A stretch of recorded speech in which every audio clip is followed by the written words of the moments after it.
Hi, Brian Brookmeyer here with the Maximum Performance Team, and this is part 3 of Possession, Attachments, and Resolution. In parts 1 and 2, we reviewed the phenomena of attachments, possible alternative explanations, and we began a case study of an actual client, we'll call her Judith, who sought hypnotherapy as a solution to her inability to lose weight and keep it off. Ideomotor signaling was installed, and during the investigation, we located 7 attachments, 5 females and 2 males, who presented as having had human bodies that had died, and they subsequently attached themselves to Judith. My process involves 4 steps, and they may require repeating during the session before the attachment is released or removed, but the steps remain consistent. The steps are empathize, relate, position, release. Empathize. Remember that they are in this situation because they are hiding from something. They're scared, they're confused, they know that their situation is not ideal, but they have no idea how to resolve it. Relate. As you would with a frightened or defensive person, relate to them. Ask yes or no questions that they can answer using ideomotor signals, and that will establish rapport. Ask them if they're frightened. Ask them if they're afraid of going to hell, confused. What was it that prevented them from going where they were supposed to go? Step 3, position. I often use the phrase, all of this time you've been trying to fulfill your needs through this person. That had to be terribly frustrating. If there were a solution, one in which you were absolutely confident that all of your fears would be allayed and that you could be free, would you take it? And step 4 is the release, or remove if you prefer. That's the point at which the client is freed from the attachment. If all of the previous 3 steps were done properly, the release comes automatically.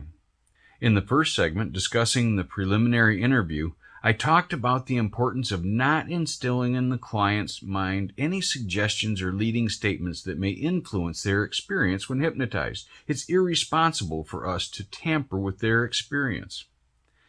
That being said, once the client is hypnotized and I'm working with attachments or ego states of any kind, I have no problem leading them with questions. It is my job to get them to the point where they want to change or they want to leave. And we're going to do that Socratically. I'll use working with the 2 male attachments as an example, and the following is a transcript of Judith's session. Is there one of the male attachments that can speak for both? Yes. Thank you. If I may, I'd like to ask you a few questions to see if we can make things better for you. Is that okay? Yes.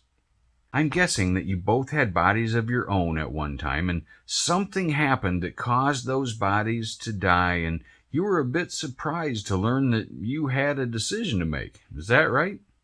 Yes. Well, may I ask, were you afraid of going to hell? Yes.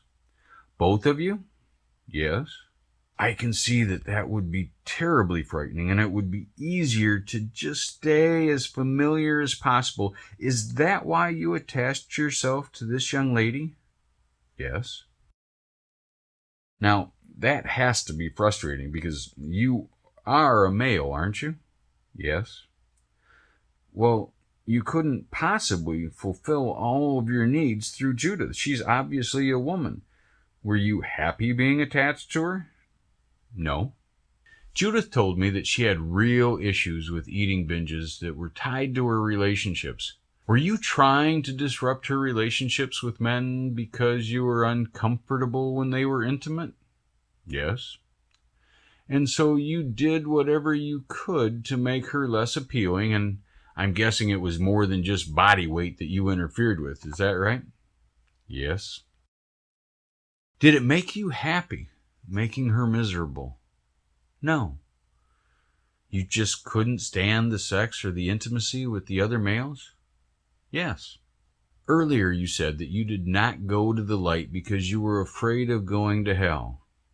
Yes. Were you a spiritual person? Did you or do you believe in a power greater than yourself? Yes. then I would ask any spiritual guides or teachers, perhaps your guardian angel, family members too, anyone that you can trust and believe in to show you the reality of what you've been missing.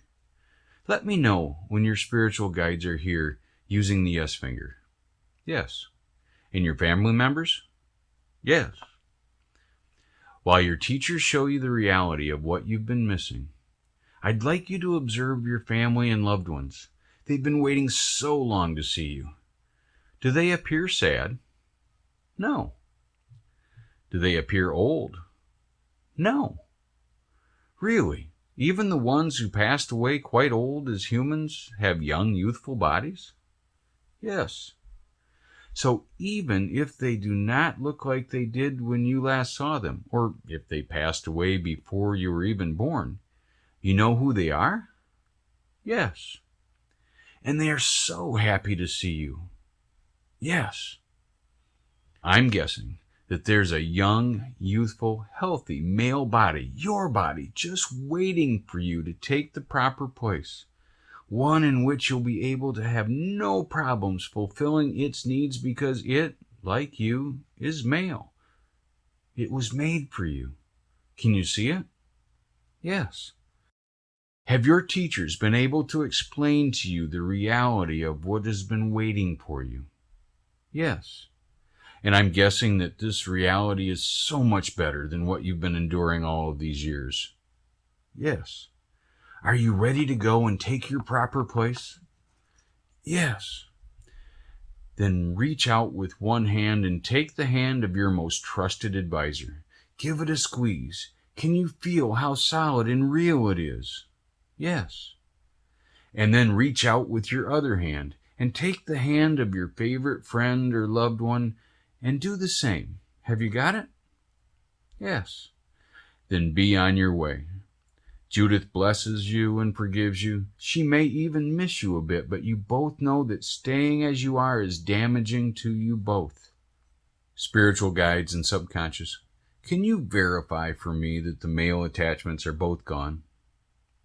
Yes.